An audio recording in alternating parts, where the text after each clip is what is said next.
aqui.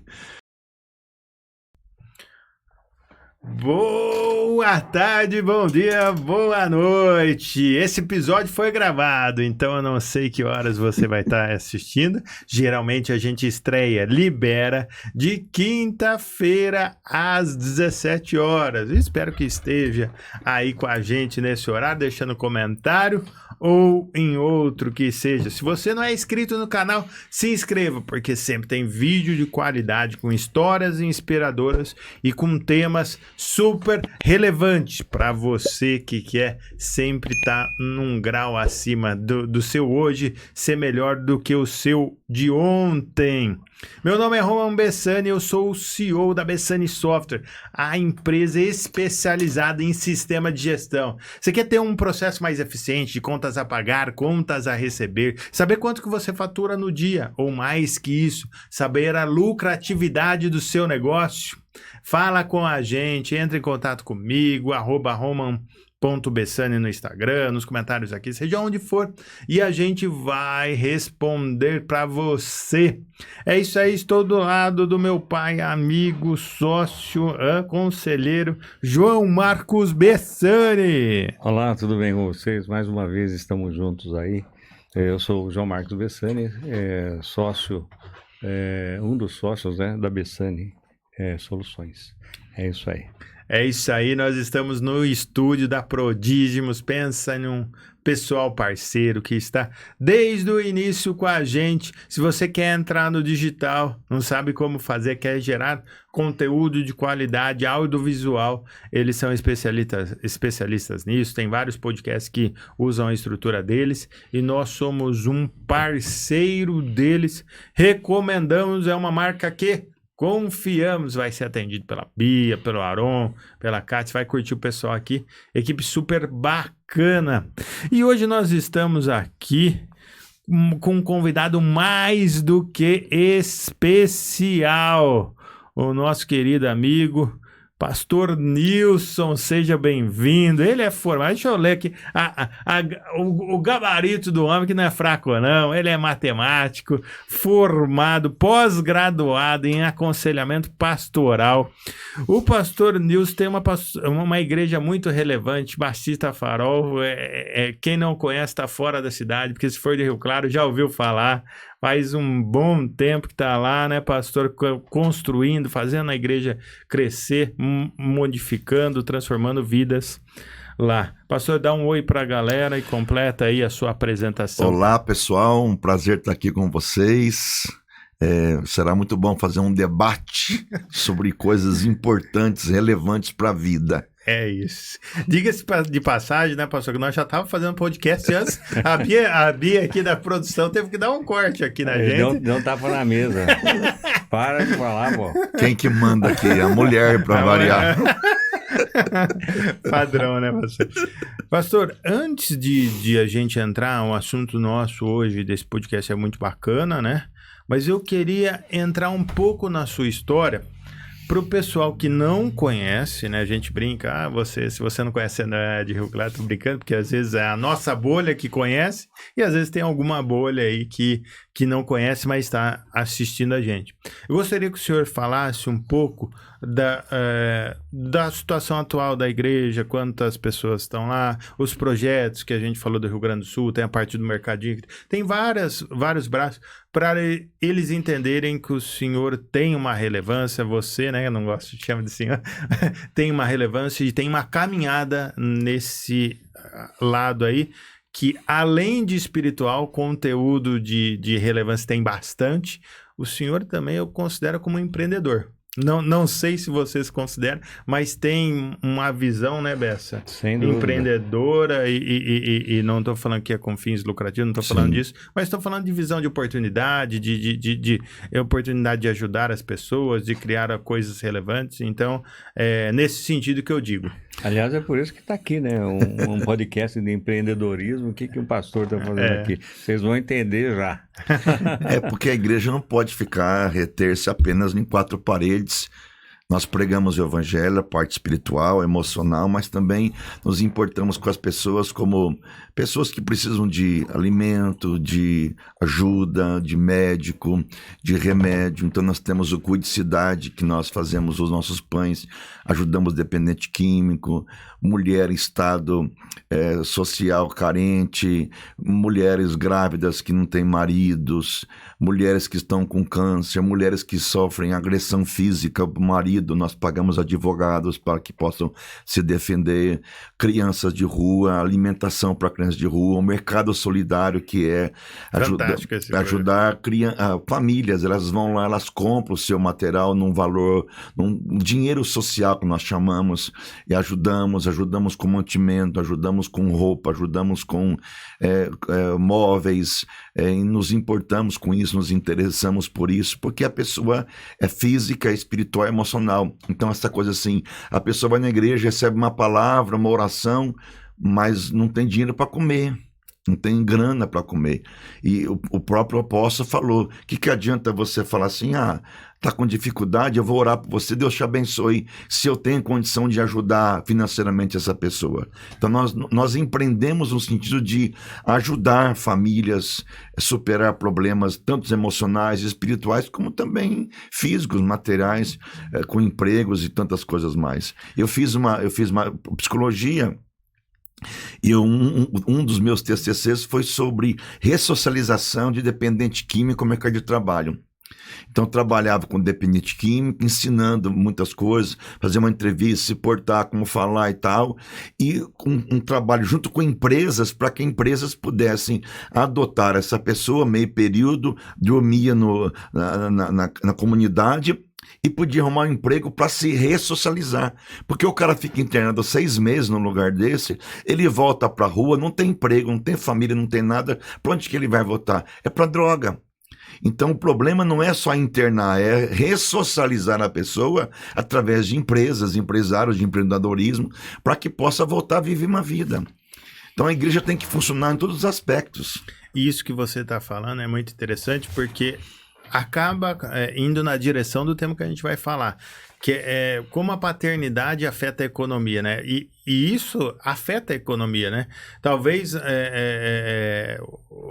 as pessoas não reflitam, mas se você pensar no macro, essa pessoa voltando à atividade profissional, consequentemente ela começa a trabalhar, remunerar, e ela vai ter que gastar. Sim. Onde? Nas empresas. Que Sim. As empresas são as que contratam outras pessoas, que talvez não tenham dependentes químicos, mas que recebem esse dinheiro de quem está se recuperando. Sim. Então você volta a tirar essa pessoa, vamos dizer assim, como custo para a sociedade, e ela acaba gerando renda para a sociedade. Então, eu acho que esse tipo de visão que a gente tem que ter, como as coisas se conectam, né? Não adianta achar que não tem nada com isso, que quando você pensa em algo local, elas se conectam, elas se conversam, né, Bessi? Excelente. Quantas pessoas tem na igreja lá em média? Como é que é isso daí? Nós temos aí cerca de 1.500 membros, mais ou menos, 1.500 pessoas, 1.200, 1.500. Temos 2 cultos, domingo de manhã, domingo à noite, de quarta-feira à noite, né? Mas eu sempre gostei muito dessa área social, desse empreendedorismo social, né? Sempre fui muito assim, porque o ser humano é todo, né? É completo, né? E quando... pode falar, Beto. Não, o que eu ia comentar é que eu não sei porquê, mas assim, as igrejas evangélicas, do modo geral, não sem querer criticar... Elas fazem mais. Na verdade, eu vejo que elas fazem menos que os outros. Sim. Eu vejo na parte social. E Sim. você realmente está indo na contramão. A própria Igreja Nazarena está indo na contramão de fazendo bastante na parte social. Porque geralmente eles atacam muito mais a parte espiritual, que lógico tem que ser visto, sem dúvida, mas a parte social muitas vezes são deixadas de lado, e isso aí vocês pegam uma frente muito boa. A gente tem que entender que esse ser humano ele precisa de várias coisas para sobrevivência, né, cara? A gente não pode pensar no ser humano só como um fator espiritual, porque a gente é um espiritual, tem uma relação com Deus, a gente é um ser social, que se relaciona com os outros, a gente é um ser físico, que tem fome, tem sede, tem doença, tem dificuldade, e a gente é um ser emocional, que a gente tem dor, tristeza, angústia, depressão. Então, arrumar um psicólogo para um membro da igreja, a gente faz isso para ajudar. Ah, mas ele tem uma fé, mas o fato de ter fé em Deus não me exclui de ter uma depressão muitas vezes. E tá mais comum isso daí, não sei se você tem percebido, muito. mas pelo menos na área dos negócios, né? Sim. Tem mais funcionários sendo afastados com crise de pânico. Sim. Crise de pânico, nossa. Eu trabalho com empresa, né? Dou palestra em empresa e presto assessoria para empresa na área de psicologia. Atendo muitos pacientes que as empresas me mandam. Burnout, estresse, depressão, ansiedade, crise de pânico. É o que mais está presente nas empresas, bastante nisso. Então, a gente vai dar palestras nas empresas sobre saúde emocional, porque o cara não está bem com a cabeça, como que ele pode render numa empresa? Ele não vai render. Como que ele quer empreender numa empresa? E aí eu falo assim, os patrões e empreendedores precisam perceber que a saúde mental do trabalhador é boa, porque ele vai ter o benefício positivo na própria empresa. Um cara com a cabeça boa vai render mais para a empresa. Vai ser mais eficiente. É porque... Diminui o absenteísmo, que é a falta. Mas começa a faltar. Por que está faltando? Porque está com problema. O cara não quer sair da cama, por exemplo. Problema de casamento, separou, divorciou, problema de pânico, morreu alguém da família, ele está em depressão, está em pânico. Atendi uma paciente de uma empresa aqui em Rio Claro, que eu atendo, que ela saiu do serviço, o cara roubou a moto da mulher, jogou no chão, perdeu a moto e ela entrou em crise de pânico. A empresa manda para que eu possa atender. Hoje ela está liberada já. Mas o que acontece? A mulher pode trabalhar, ela ia trabalhar com medo. Então, tá aí o pânico estabelecido. Não é sobre o bem, né? Não é. Na pandemia, muito funcionário de empresa entrou em pânico. O pânico da morte.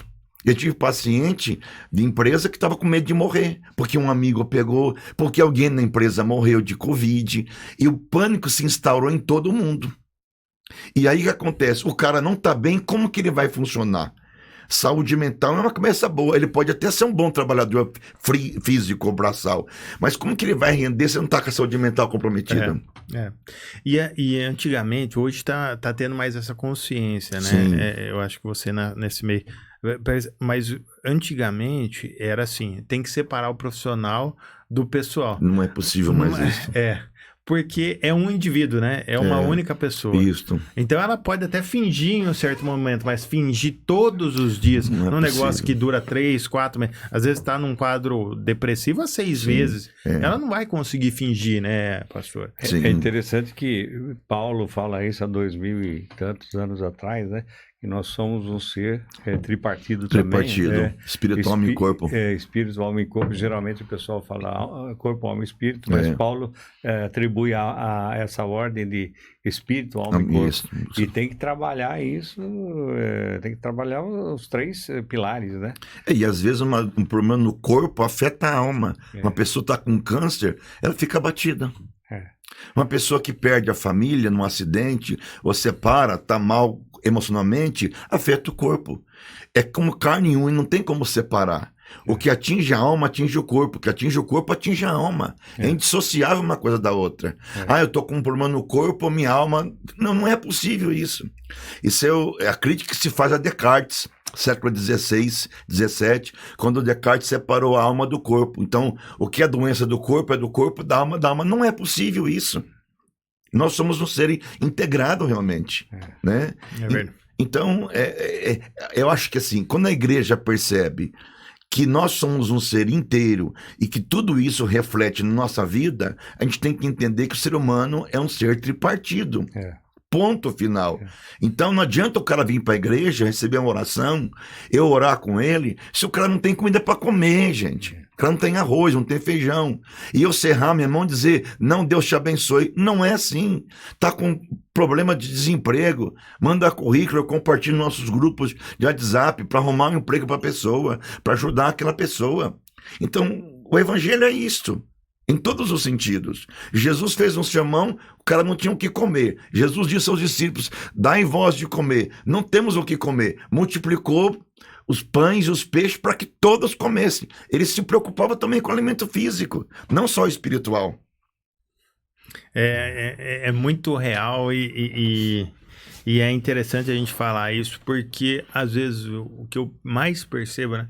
A gente tem uma equipe bem engajada. Tem um evento que até a Carla foi e eu gostaria que o senhor fosse na próxima edição. Não sei Sim, se ela falou bem, falou. ela faça a sorte. Faça a sorte. E é um evento que a gente fala de vendas, mas fala também desse aspecto emocional. E as pessoas que vão lá, vê que a nossa equipe tem uma cultura forte, um engajamento com a empresa, né? São dedicados, né? Hoje eu falei, cara, essa equipe é a mais dedicada que a gente já teve na história minha, que faz 20 anos que eu tô aqui, pelo menos Sim. nesses 20 anos foi a mais dedicada. E as pessoas me perguntam, pastor, como que vocês fazem para ter essa equipe engajada?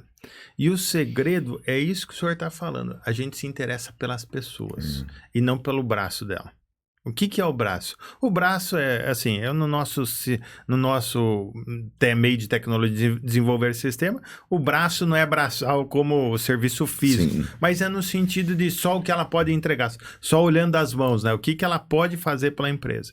Cara, a gente se interessa pela alma, né? Às vezes meu pai fala um tema de consciência, de mente, a gente se interessa sobre o espírito, né? Às vezes a gente fala de Deus, a gente se interessa pela pessoa por completo, né? Ajuda eles a serem pessoas melhores. Sim. E não apenas funcionários. Tem a parte de treinamento técnico? Tem o treinamento técnico. Hoje eu estava falando com a equipe antes de vir para cá. Só que tem também como ser uma pessoa melhor, se relacionar melhor, ter essa inteligência emocional. Então, o segredo é as pessoas sentirem, né, para você ter uma... E eu queria que você falasse um pouco para a gente entrar no tema principal, porque o senhor tem muito disso, porque eu ainda pago para eles, né? Sim. O senhor não paga, a maioria das pessoas são voluntárias, Voluntárias, né? Mas eu percebo que lá dentro o que funciona muito é isso. Qual é o segredo para engajar? Você acha que... É despertando na pessoa esse interesse mesmo pelo outro, sair do nosso egoísmo. A gente é muito egoísta, né, gente? A gente é muito egoísta. O ser humano nasce egoísta. A primeira palavra que a criança aprende a falar é dar. Dá. A gente é egoísta por natureza. Se uma criança está brincando com o outro e prega o brinquedinho de uma da outra, ele vai pegar de volta. Ele tem dificuldade de dividir. E o que o evangelho propõe? A gente tem que dividir. O evangelho é divisão. O evangelho é a gente poder olhar para o outro e dizer, né? Eu tenho bastante, o outro tem menos, eu vou ajudar o outro que tem pouco. Jesus Cristo era Deus no céu, poderoso, vestia-se da glória, deixou-se ser como Deus, veio no ventre de uma mulher, Maria, tornou-se gente como a gente, humilhou-se, abdicou de ser o Deus nessa terra para ser homem e veio para servir. Marcos 10:45 diz que o Filho do Homem não veio para ser servido, mas para servir e dar a sua vida em resgate de muitos. Então, despertar no outro, qual é o interesse? O interesse de que eu posso ajudar o outro, eu posso fazer o meu mundo ao meu redor melhor, eu posso estender a mão para quem precisa. E aí tem que sair do egoísmo. O egoísmo é o que mata as pessoas. Eu recebi uma crítica agora pela ajuda do Rio Grande do Sul. Um pastor entrou no meu Instagram e falou assim, essa coisa, quem tem que fazer são os políticos, não é a igreja. Eu falei, como não? Se Jesus disse, se você der um copo d'água, ajudar um enfermo, um cativo, um oprimido, der roupa para quem não tem o que vestir, comida para quem não tem o que comer... Quando você faz isso a qualquer uma dessas pessoas, a mim você fez. Então é a consciência, sim, Bessani. A consciência de Bessani, a consciência de que tudo que eu faço para Deus. Um copo d'água que eu dou, eu faço para Deus. E lá na eternidade, toda a recompensa que eu vou receber vai ser porque eu fiz conscientemente, com a motivação de fazer para Deus e não para os homens. Paulo dizia assim, tudo quanto fizerdes, fazei de todo o coração para o Senhor e não para os homens, porque é certo que deles recebereis a recompensa. Então eu posso ser recompensado financeiramente pelo que eu faço, tudo bem, existe isso, e eu posso ser recompensado por Deus nessa terra e na eternidade, porque se eu planto amor, eu vou colher amor também. Se eu semeio para o outro bondade, eu vou colher bondade do outro também. Tudo que eu planto eu vou colher. né? Então o evangelho, ele é altruísta, ele não é egoísta. É isso que é importante no evangelho. É diferente do nosso natural, né? E é engraçado, é interessante você falar de Jesus, porque quando questiona essa coisa de liderança, Jesus era um baita líder, né? Foi o maior líder. Se você estudar Jesus, não como um cara espiritual, mas como um homem, você vai ver que o cara foi formidável. Ele confrontou a religião dominante, política naquele tempo. Que a religião e política era uma coisa só. O Sinédrio era composto de 70 e poucas pessoas com os donos da religião. Ele foi perseguido pelos caras, porque ele revolucionou um monte de coisa. Deu valor à mulher, a mulher não podia ser vista, não podia tocar no homem, não podia falar em público, valorizou a mulher, a prostituta, valorizou as pessoas que eram párias da sociedade, deu abertura, abriu espaço para que pudessem tornar-se pessoas civilizadas. Jesus tocou no cego, no leproso. Jesus onde estaria hoje na nossa sociedade? Nesses lugares, cara. Jesus seria o cara mais esquisito nos dias de hoje. Ele estaria onde? Andando. Ele comia com publicano e com pecador. Ele deixava a prostituta tocar nele. Ele deixou uma mulher beijar os seus pés e lavar com os seus cabelos. Isso era horrível. Uma mulher jamais tocava no homem, e muito menos uma prostituta. Ele seria imundo, mas ele permitiu que isso acontecesse. Ele deu voz a quem não tinha voz. Ele deu voz a quem não tinha voz. Numa religião, numa cultura que era muito opressora. Opressora. Opressora com a mulher, opressora com o marginalizado, para os párias sociais, para as pessoas que não tinham liberdade. O leproso ficava parte da sociedade. Ele tocava no leproso. O Zaqueu publicano era um anãozinho, teve que ver Jesus, ele acolheu na sua casa. Então, no tempo de Jesus havia várias classes sociais. Ele passava por todas as classes sociais e confrontava a religião, o status quo da sociedade que só queria a manutenção do poder. Nada diferente dos dias de hoje. É que hoje ampliou o status quo, mas nós temos um sistema que mantém, você sabe muito bem disso. Nós temos um sistema, vamos ver no Rio Grande do Sul agora, o problema do Rio Grande do Sul. Quem que mais está ajudando o povo de lá? O próprio povo. O povo! Porque, assim, minha concepção, se eu depender apenas do Estado, eu tô ferrado. Em todas as esferas. Em todas as esferas. O Estado só tira de você. Com raras exceções. O Estado só tira de você, só suga de você. E o problema é que o povo, muita gente, acaba se acostumando, achando que o Estado tem... Mas o Estado precisa de gente subserviente, subjugada, vassalo. Para manter o sistema. Manter o sistema, cara. Isso é uma crítica que a gente faz porque é real. Na Suíça é tão legal porque o cara paga imposto, tem saúde de graça. Bom, tem 7 milhões de habitantes. Mas eu tenho 200. Não dá para comparar, cara. Não dá para comparar. Isso é uma idiotice fazer isso. Se somar o anterior aqui, é maior que... Perfeitamente. Não dá para comparar. Agora, pastor, a gente, já que entrou na economia, vamos aqui até, se você quiser falar um pouco, que eu acho que a gente... Dá para dar um zoom aqui no título do livro, ô Bia? Acho que deixa parado aqui. Aqui é melhor? Esse livro eu lancei depois de 30 anos de atendimento às pessoas. E o que eu percebi? O problema grave da família, a paternidade. O problema grave das pessoas, das famílias, é uma questão da paternidade. Aí você falou uma coisa importante do pai, que tem a ver o pai com o empreendedorismo. Qual é a primeira função do pai numa relação? É separar o filho da mãe. Tira o filho da mãe. Olha, que senão... Não, senão ele fica preso na saia da barra da mãe. Por quê? Porque a mãe, quando engravida, o bebê é dela. Como que o homem participou dessa criança? Ele só lançou uma semente, ele é o bicho de fora. Então a mãe diz, nasce a criança, é meu filho. O pai é meu filho também, mas... Como que eu posso entender se é meu filho se ela gestou, ela sofreu 9 meses, teve estria, teve celulite, ela engordou, pá. Então é meu filho porque saiu de dentro de mim. O homem tá lá fora. Até uma coisa que, assim, só um parêntese, que é um tema polêmico, né? que é diferente. Eu e minha esposa passamos por quando perde na gestação, né? A gente sofreu, tá? Mas a minha esposa até fala, Muito não mais. dá para comparar. É. Você não tá entendendo É. o que é isso, né? E eu acho que é por conta. É porque a criança é como se fosse parte dela, ao ponto de que a criança vive pela mãe, respira pela mãe, come pela mãe, pelo cordão umbilical. Então, tá ali.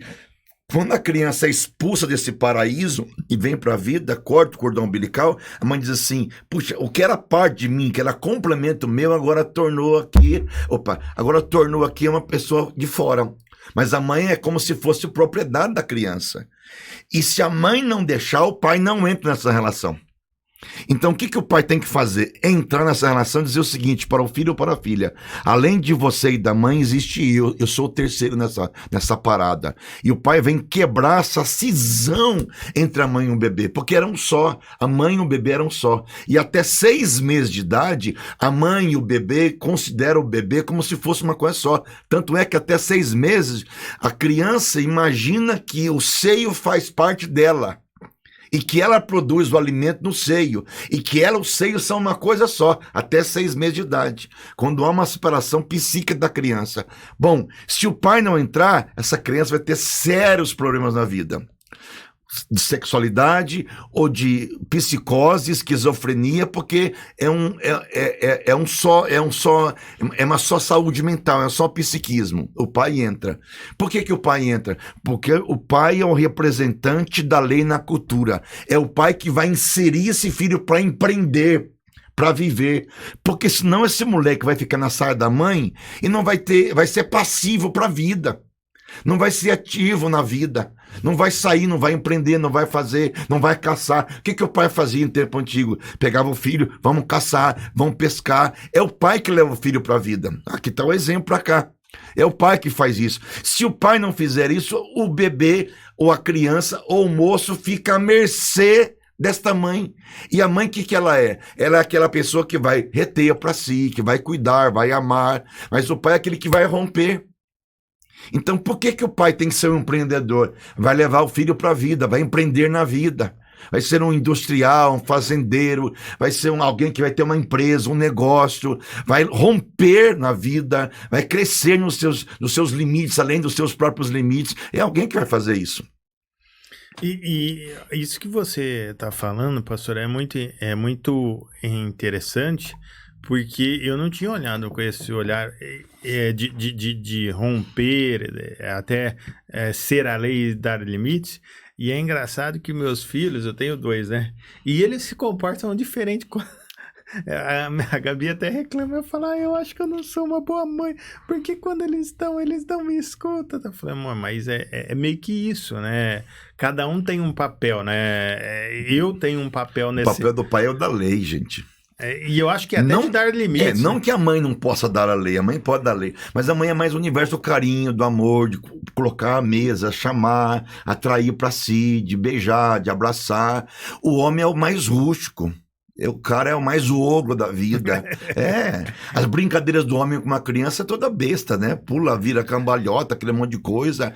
O que o pai tá fazendo é o seguinte, você tem que sair desse regaço que é a sua mãe, desse carinho que é a sua mãe, e nós temos que ir pra vida. Eu vou te ensinar a lei, eu vou te ensinar o que é viver, eu vou te levar para fora do lar. Se a mãe é o papel do interior da casa, o pai é o papel de dentro para fora, que vai ensinar essa criança pra vida.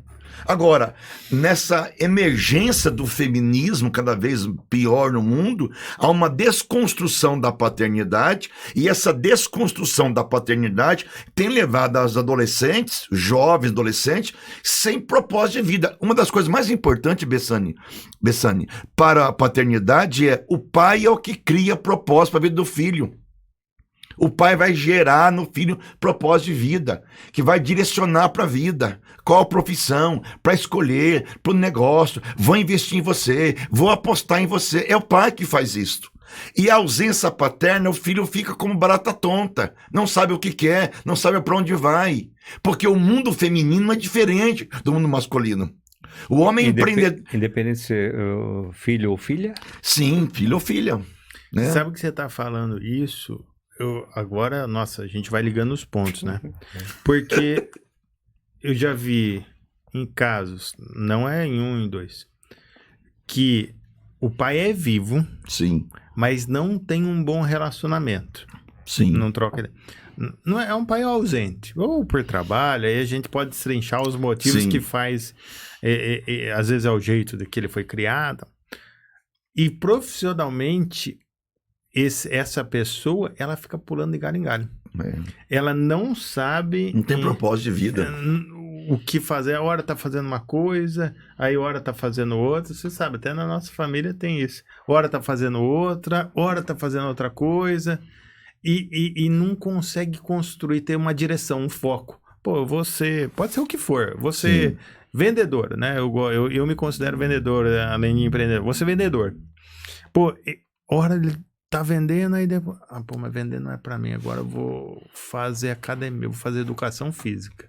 Aí depois eu vou fazer fisioterapia. Eu vou fazer agora, e não tem um foco. É.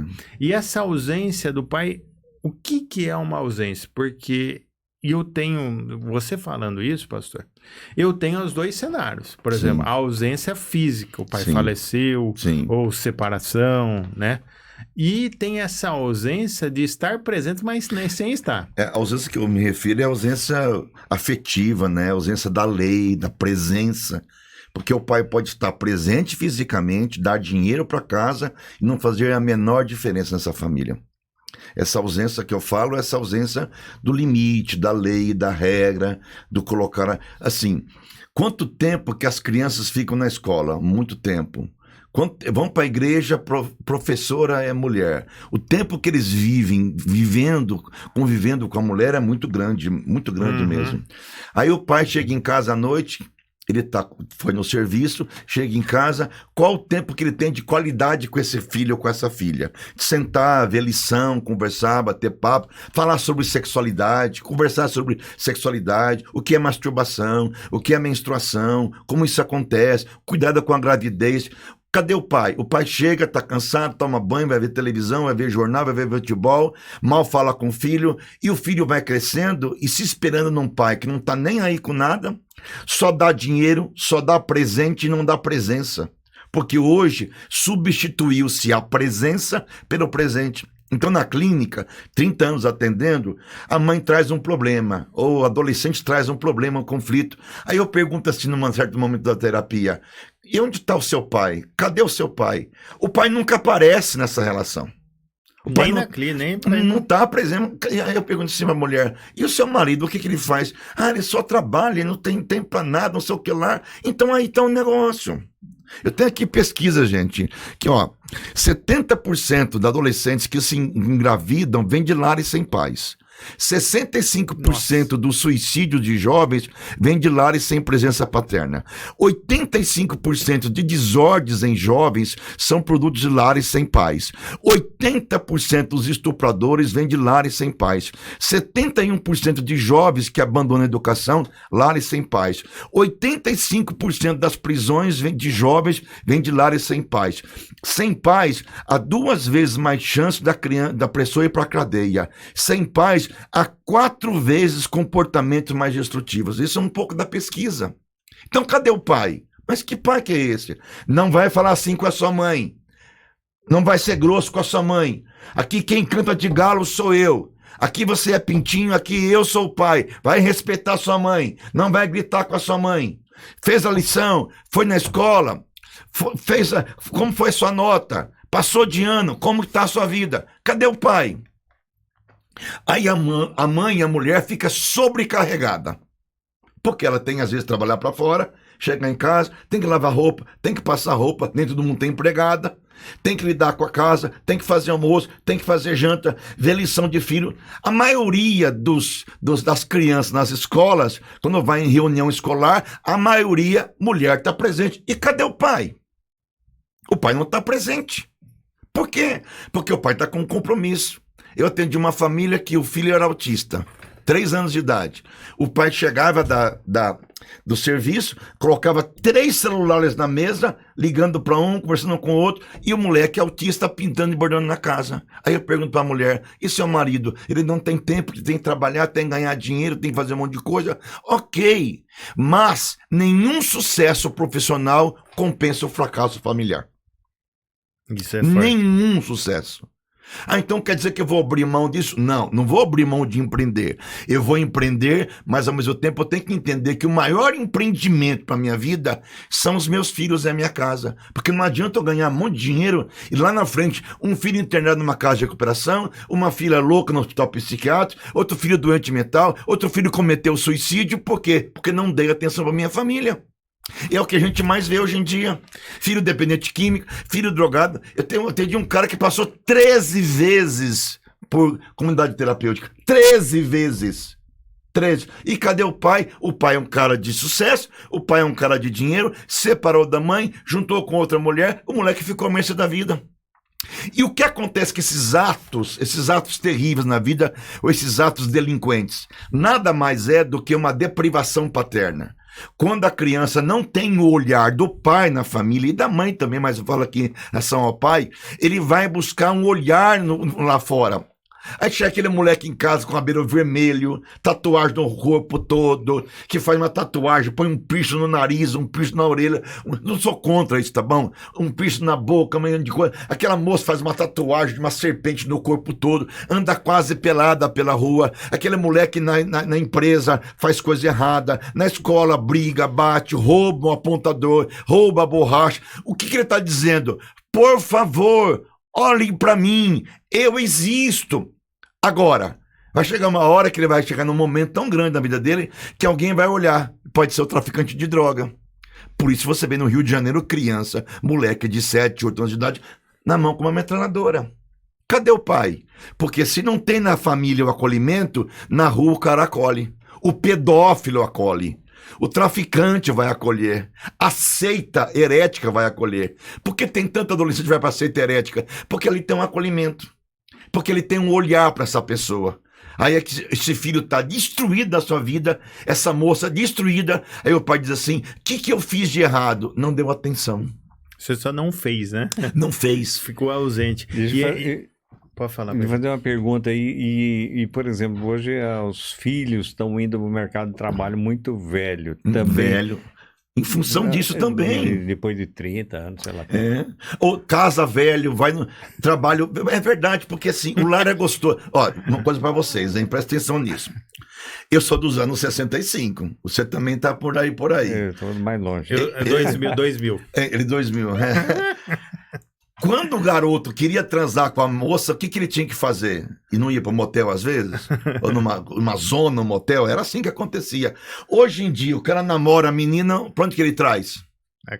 Pra casa. Ele tem comida, tem arroz, tem feijão, ele tem o celular que o papai paga, tem internet que o papai paga. Netflix.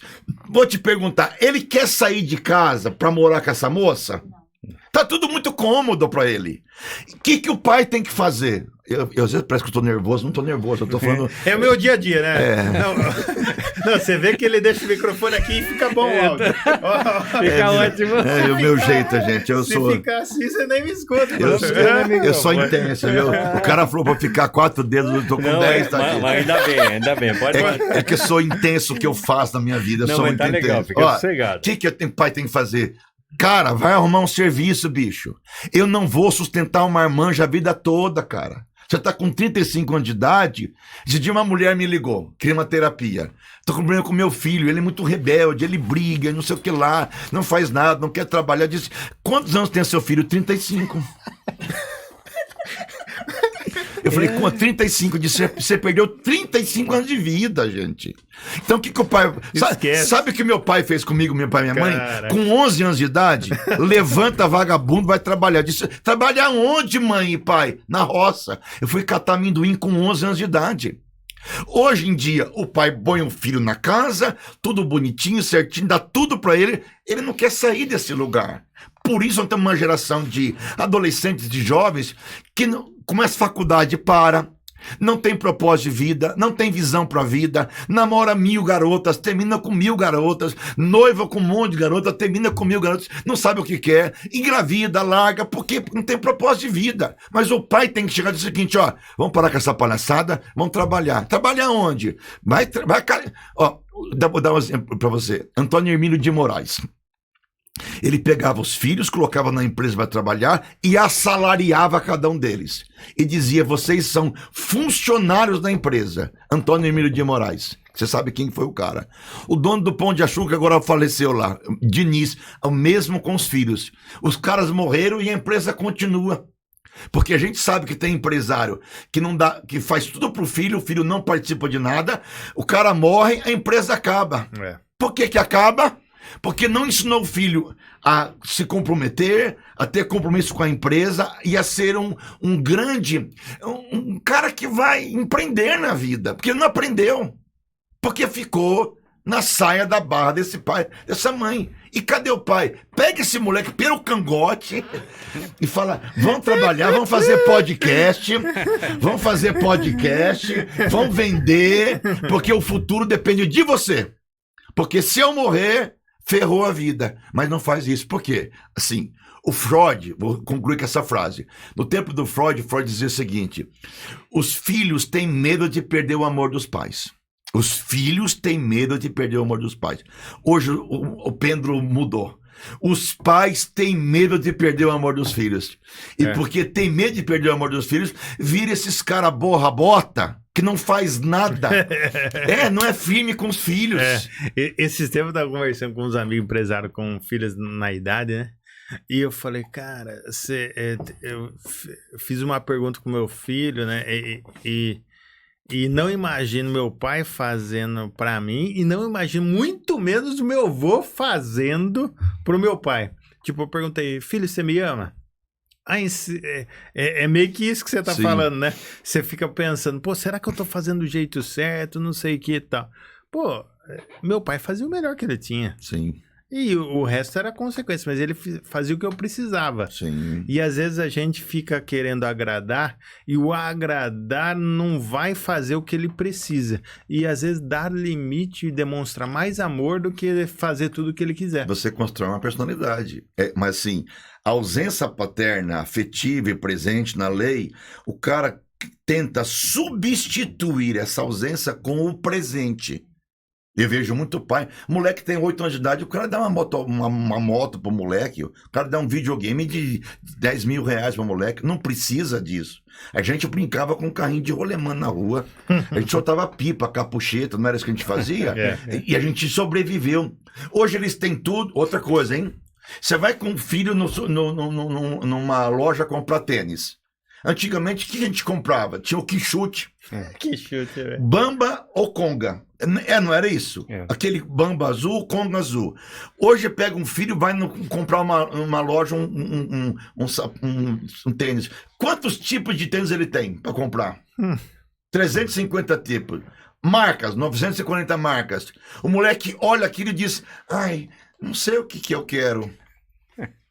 Ou senão fala, não tem nada que eu gostei. Não tem nada que eu gostei. Aí compra, não gostei do que... Por quê? Porque enche demais e quando você dá demais, você satura. Quando você satura, olha isso aqui, ó, uma coisa psicanalítica. Quando você satura uma criança com muito, ele não vai aprender a desejar. Porque quem tem tudo não sabe desejar. Por que a gente desejava? Ou a gente empreendia na vida? Porque havia falta. É a falta que me ajuda a construir. Então eu não tinha brinquedo, sabe o que eu fazia? Pegava uma tabinha, serrava 2 meia-lua, pegava 2 carretéis da minha mãe, que era costureira, eu brincava no chão.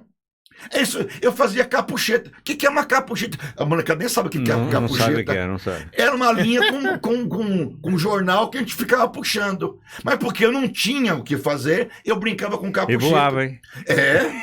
Então é o seguinte, é a falta que eu tenho que me ajuda a criar. Por que eu empreendo? Porque eu não tenho.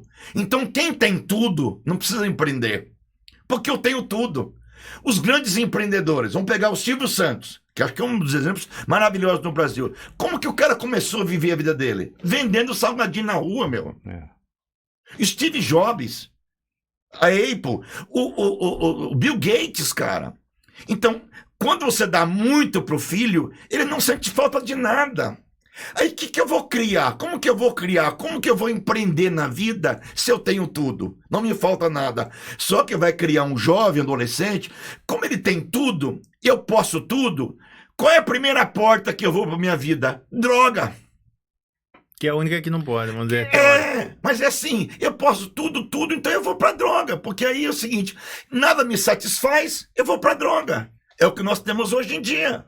Experimentar outras coisas. Outras coisas. Sabe por quê? Ele tá cansado de ter o tênis Nike Shock, Adidas Shock, não sei o que lá Shock. Ele foi pra Paris, ele foi pra Disney, ele tem 350 bonecos da Disney no quarto dele, e nem sabe onde ele dorme. Porque ele tem muito brinquedo da Disney. Ele tem o PlayStation da última geração, ele tem tudo na vida do cara que ele tem. Aí é o seguinte, o que eu quero? Nada. Então eu vou experimentar uma coisa que eu nunca tive na minha vida. Aí é droga, que é a maioria da população. Droga ou pornografia. E homossexualismo. Também. Experimentar alguma coisa diferente, né? Ó, de cada 4 adolescentes, 3 adolescentes estão viciados em pornografia. Mas pornografia é pesada. E os pais não estão vendo isso na vida.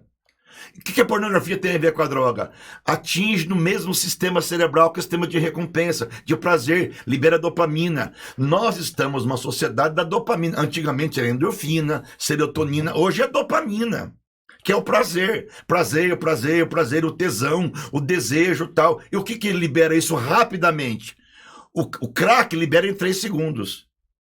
A cocaína em 6 segundos. E a pornografia é rápido. Então eu vou buscar um alimento que me dê um prazer rápido do que construir uma vida e tendo um prazer ao longo do tempo. Eu não tenho paciência.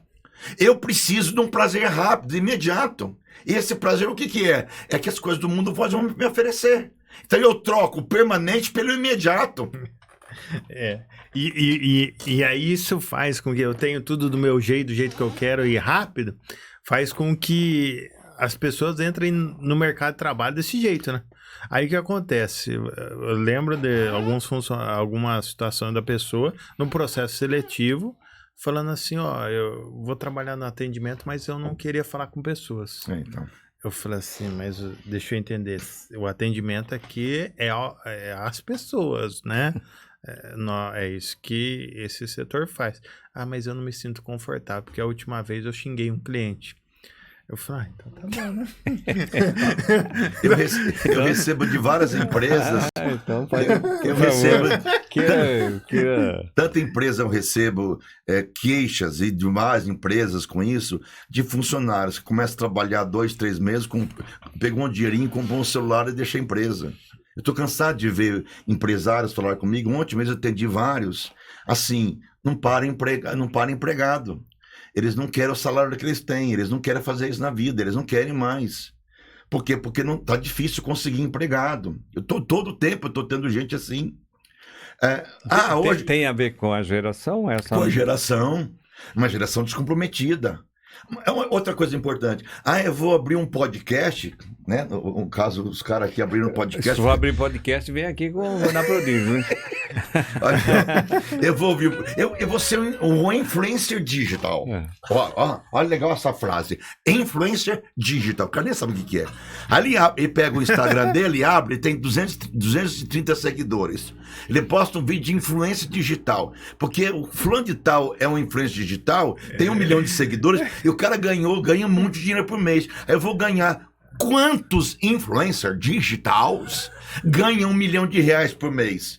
1 em 2 milhões, mas o cara acha que vai. Aí eu abri um canal no YouTube, eu vou lucrar, eu vou ganhar. Esse dia eu vi uma entrevista do Ivan Lins. Conhece o Ivan Lins? É um dos grandes caras da MPB. Perguntaram para ele assim, quanto você ganha cada música que o Spotify publica, o que a pessoa assiste? E diz 0,00002%. Aí que ele disse, eu tive que voltar a fazer show, porque não tá dando, eu não recebo. As gravadoras quebraram. As gravadoras não existem mais. Antigamente ganhava dinheiro com gravador, não tem mais. Eu tenho que voltar a fazer show. Não tem disco, né? Não tem disco mais. O mundo mudou para melhor nesse sentido, eu acho que é. Mas tem que voltar a fazer isso. Bom, se o Ivan Lins, um cara famoso, tem que voltar a fazer show para ganhar dinheiro, Imagina esse cara que tem um influencer digital e tem um canal no YouTube com 32 seguidores, vai ficar rico de que jeito na vida, cara? A mentalidade fantasmática que esse povo tem. Ilusória. A geração nossa hoje é uma geração fantasmática. É uma geração que tá esquizofrênica. Tá no mundo à parte. O mundo que eles vivem não é o mundo nosso. Mas a culpa é do pai? Bom, a culpa é da sociedade, a culpa é do mundo que a gente vive, a culpa é das redes de comunicação, das novelas, dos filmes de Hollywood, dos filmes brasileiros. Mas qual que é a base disso? É a paternidade. Onde estava esse pai que disse: você não vai viver de YouTube, de podcast, você não vai viver de... Eu avisei. Falei que não ia dar Você vai certo. ficar careca, não vai ficar rico. Não vai ter dinheiro. Para com isso. Eu avisei. Você vai ficar rico, barbudo, não vai ficar. Só o cara que aluga pro seu podcast vai Que ficar ganha rico. dinheiro, que ganha dinheiro com isso. Trocou de carro, assim. Você sabe quem que é que eu tô falando aqui. Entende? Vai trabalhar, cara. Vai lutar pela vida. Então nós temos hoje médicos péssimos, advogados, dentistas. Qual vai ser a próxima geração dessa turma? Cai na mão de um médico desse tipo de gente, desse profissional. Tá enrolado, né? Tá enrolado. O Brasil está enrolado. O pastor... Mas será que é só Brasil? Acho que muito em todo, mas assim, em países onde esse socialismo utópico, comunismo utópico lidera, a gente vê vou usar um termo, não posso usar para não ser processado. A gente vê essa disparidade de gente que fica à base de ser sustentado por isso. Aí eu fui no Nordeste, o cara falou assim: a gente vive com R$1 por dia aqui. Ninguém trabalha, a gente vive R$1 por dia. Porque a gente ganha Bolsa Família, Bolsa Filho, Bolsa não sei o que lá. Cada filho tem tanto por mês. Tem mulher com 10 filhos. O trabalho dela é... Aí vai trabalhar pra quê na vida? E aí, assim, o Estado precisa... É uma crítica que eu faço política, independente de ser esquerda ou direita. O Estado precisa de gente capenga que dependa dele o tempo todo. É isso que acontece. E essa geração tá nisso. Então, a culpa é tem um sistema todo. Mas como a gente fala de paternidade, esse pai tinha que resgatar essa criança para a vida. Eu fiz curso de datilografia. Você fez? Não. Fiz. Não. O cara não é ASDFGHJKLC. Hoje em dia, uma molecada de 7 anos de idade pega um celular e digita melhor do que a gente. Com um dedo só. Com um dedo só. Dois dedos. E eu não consigo fazer isso. Eu digito. Tem que fazer o curso da datilografia atual. Eu digito sem olhar. Datilografia com 2 dedos. Eu digito sem olhar pro teclado. Eu digito, eu faço. Sim, mas eles estão diferentes. É uma geração diferente. Cheio de TDAH, de hiperatividade, não dorme. Isso aí. Ô, pastor, e a gente indo para essa linha, primeira coisa que é interessante a gente falar só de como a sociedade e a economia é afetada. Primeiro que o índice de recuperação de drogas, criminalidade e tal, se o pai fosse mais presente, isso ia mudar ia mudar bastante, né? E, consequentemente, não precisaria gastar tanto nisso quanto Sim, gasta, né? Perfeitamente. E, às vezes, a gente fala... Eu gosto de ligar os pontos porque o empresário sempre fala porque o governo não dá conta, não faz. Mas se cada pessoa, né? Se cada pessoa fizer o seu trabalho de cuidar da sua família, nós teríamos uma cidadania, uma comunidade, um meio que vivemos melhor. Sim. Porque com famílias mais estruturadas... Uma sociedade melhor. Uma sociedade melhor. E qual que é o X da questão? Que para o sistema continuar funcionando, para as coisas serem como estão, ele precisa que as famílias se estruturem. Sejam um fracasso. Então, se você está reclamando da economia, do governo, para e pensa isso. O seu primeiro negócio é a sua família. Perfeitamente. Começa por ele. Começa por ela. Eu estou falando isso porque a gente passa por altos e baixos. E essa frase que você falou, que não há nenhum sucesso profissional que compensa o fracasso familiar, falou muito comigo. E eu estava trabalhando demais, né? Que nem... O podcast é uma estratégia de network, não é o nosso negócio, mas a gente tem várias outras frentes. É o sistema, é o evento, curso, consultoria, mentoria, vários braços. E estava sendo consumido.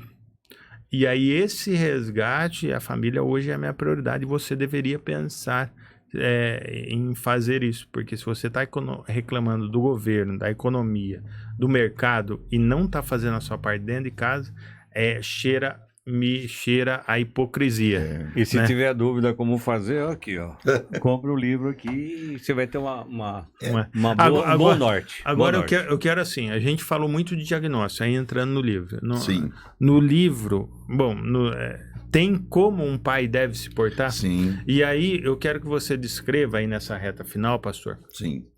uma rotina que um pai presente, você deu algumas Sim. aqui, de sentar, ver a lição e tal, Sim. uma rotina de um pai presente para que ele crie filhos protagonistas, filhos empoderados, filhas protagonistas, Sim. filhas empoderadas, seja para ser empreendedor de CNPJ ou ser intraempreendedor, Sim. uma pessoa que se destaque dentro de uma carreira CLT, que também não tem problema nenhum com Sim. isso, mas que sejam pessoas empoderadas. Qual que seria uma rotina que esse pai deveria fazer? As coisas mais simples da vida são as mais importantes.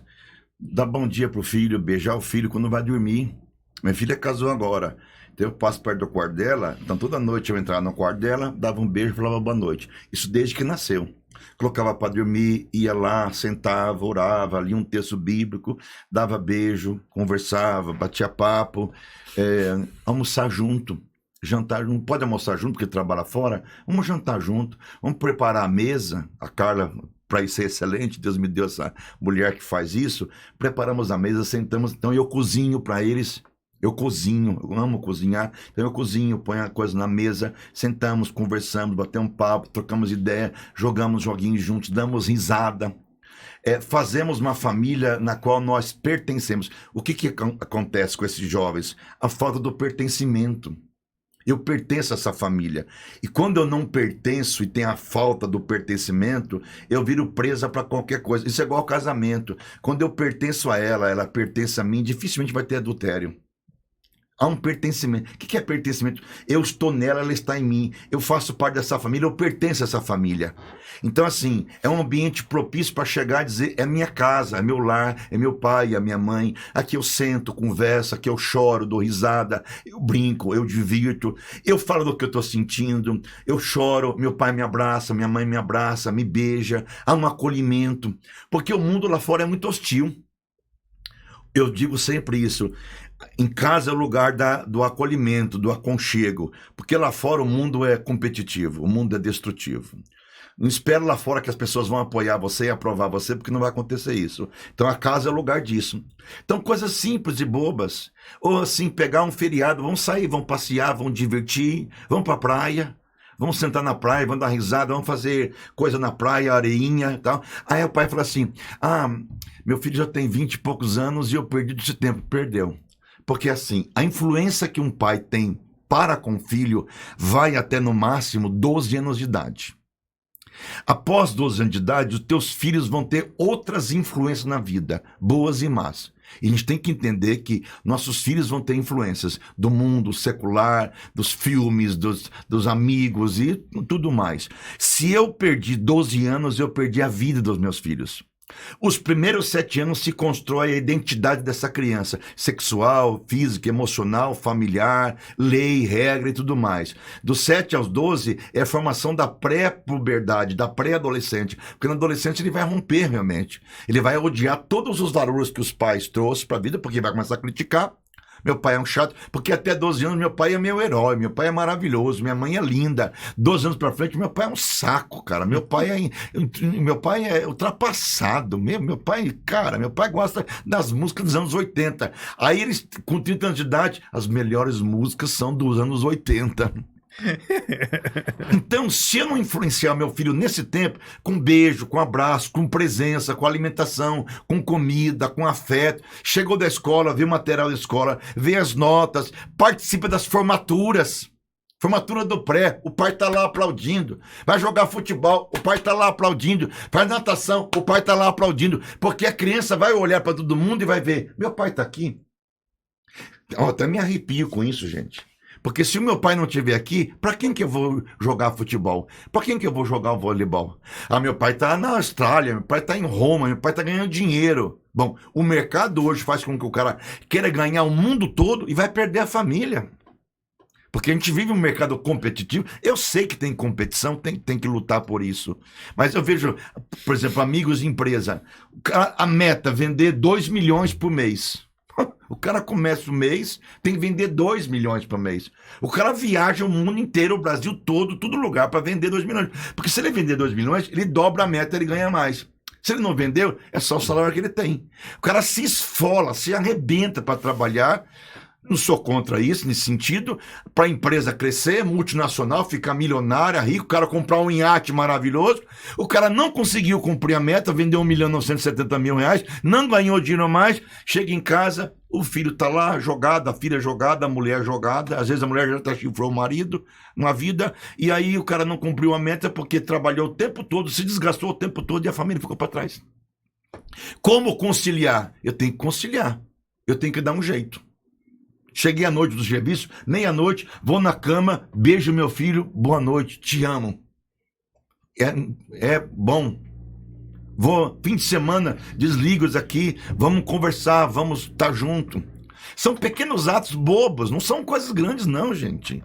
Do dia a dia que vai fazer diferença e vai criar na criança uma memória afetiva. Meu pai me beijava toda vez que eu ia dormir. Minha filha pede bênção para mim quando vai dormir. Bênção, pai. Deus te abençoe. Todo dia. Então, essas ausências são ausências pequenas demais na vida da gente. Que faz todo sentido para o futuro. Você olhar para trás e dizer, pô, meu pai foi um cara presente. Meu pai cuidou de mim, me amou. E mais importante, para a gente concluir, dê lei para os seus filhos. Coloque a lei. O que pode, o que não pode. Limite, o que deve, o que não deve. O limite, gente. A nossa geração hoje não tem limite para nada na vida. E eles pedem limite, né? Pede. Eles fazem isso pedindo limite. Cada ato que ele faz de ruptura, de perversão, pintou a parede. Eu estava atendendo um cara, numa casa. Tava com o cara, médico. A menina estava saindo da fralda. O cara conversando comigo, quase 2 horas, conversando. A menina fez cocô no chão, sentou no chão, fez cocô no chão, lambujou o chão, e ele viu e falou assim pra mulher dele, bem, a fulana fez cocô no chão. Ah, se fosse eu, meu Deus do céu. O que a menina tava dizendo que esse cocô no chão é assim, ó, tô aqui, para de falar com teu amigo, olha um pouquinho pra mim. Agora, a criança de 2 anos, 3 anos de idade faz cocô no chão. O adolescente vai fazer cocô em tudo, vai espalhar, você sabe o que vai fazer? Vai espalhar para tudo quanto é canto, sabe disso. Ó, em Rio Claro aconteceu um negócio. O cara entrou numa casa, roubou a casa, estuprou a mulher, fez um monte de coisa, prendeu no banheiro e foi no leito do casal e fez cocô no leito do casal. O que esse cocô tá falando? Eu tenho ódio de vocês. Eu tenho ódio da sociedade. Eu faço esse cocô para dizer o seguinte aqui, ó. Eu quero sujar todos vocês na vida. O cocô é materno, o cocô é primordial, o cocô é jogar a minha, sabe? Então, quando a criança não faz cocô na casa, ela faz cocô na escola. Ela rouba, ela bate, ela briga. Ela tá fazendo caca. Tá fazendo caca. E por que faz caca? Porque eu preciso do olhar de alguém, nem que se for da polícia, para me pegar e me prender. Para dar limite. Para dar limite. O maníaco do parque dizia assim, não me soltem, porque se vocês me soltarem eu faço de novo. Porque a única maneira de ficar preso é fazendo a perversão que eu faço.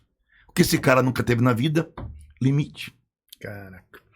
Sensacional. Se você ficou até o final aqui, é porque você gostou do conteúdo. Você então... é um vitorioso.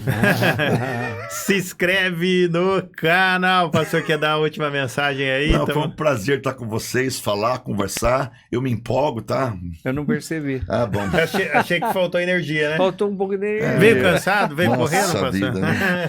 eu sou muito intenso. Não, mas foi bacana. Intenso demais. Foi legal, não. E tem que ser, tem que ser. Eu sou apaixonada por tudo que eu faço na vida. Foi bacana, foi muito legal. Mas me siga nas redes sociais. Qual que é a rede prnilsondias@gmail.com. prnilson@gmail.com. Segue aqui o Bessani aqui, os maiores empreendedores, soluções para tudo na sua vida. E agora eles têm soluções de paternidade para vocês. Olha lá, olha o seu arroba lá, coloca de novo lá, Bia. Olha lá. E se a gente tiver dúvida, o livro. Aí, aqui, ó.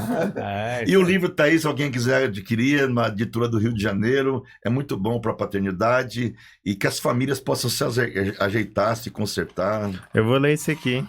Você vai gostar. Dê para sua mulher também. Vai ter muita bronca. Eu falo, por exemplo, aí como falar com os filhos sobre sexualidade. Excelente. Bacana, que legal. É. O moleque tá com 12 anos de idade, ele vai pro banheiro, ele fica 4 horas no banho.